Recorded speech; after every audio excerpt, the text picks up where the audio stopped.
Buena gente, les habla nuevamente el Dr. Poli. Tuvimos un pequeño descanso, pero retomamos con el contenido sobre cultivo. Y por favor, no te olvides suscribirte, que nos das una mano bárbara. ¿Acabas de regar tu planta y se puso así? En este video te voy a explicar la importancia del oxígeno a nivel radicular, su relación con el riego y cómo una simple esponja puede enseñarte qué tipo de maceta te conviene más, una profunda y alta o una ancha o baja. Ya vimos en videos anteriores que existen 9 parámetros cardinales de cultivo. Con respecto al oxígeno en la zona de la raíz, la mayoría de las plantas sufren cuando la concentración de oxígeno se vuelve insuficiente, y extraer el oxígeno del agua se convierte en una verdadera lucha, por lo que mientras mayor sea la concentración de oxígeno a nivel radicular, mejor. Pero esto es así hasta cierto punto. Al mismo tiempo que se alcanza una alta concentración de oxígeno, la planta está al borde de quedarse sin agua, de secarse.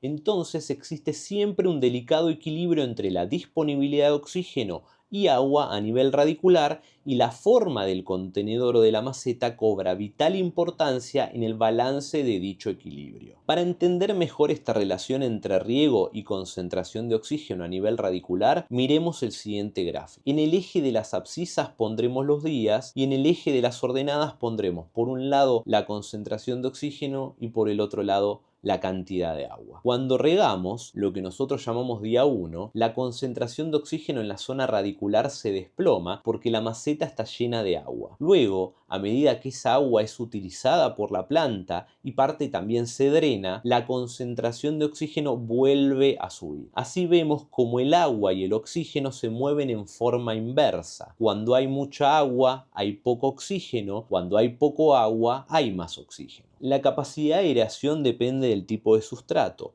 Aquellos con partículas más pequeñas, como por ejemplo la arcilla, tienen poca capacidad de aireación porque sus uniones son muy estrechas, lo que limita los espacios o bolsillos de aire. Sustratos con partículas más grandes tienen una capacidad de aireación mayor gracias a que esos poros permiten bolsillos que se llenan fácilmente de aire y a su vez promueven un drenaje adecuado, evitando saturaciones. Y te preguntarás, ¿cómo llega el oxígeno a la raíz? Por diferencias de presión, el oxígeno atmosférico se difunde a través de estos poros o bolsillos del sustrato, llegando luego a la zona perirradicular. Manejar este equilibrio entre agua y oxígeno no es fácil, especialmente en macetas o contenedores donde la forma condiciona mucho la capacidad de drenaje de agua, como veremos en un ratito con el ejemplo de la esponja. Un buen sustrato debe tener una baja densidad, una buena estructura y ser esponjoso para permitir una buena aireación, una correcta difusión del oxígeno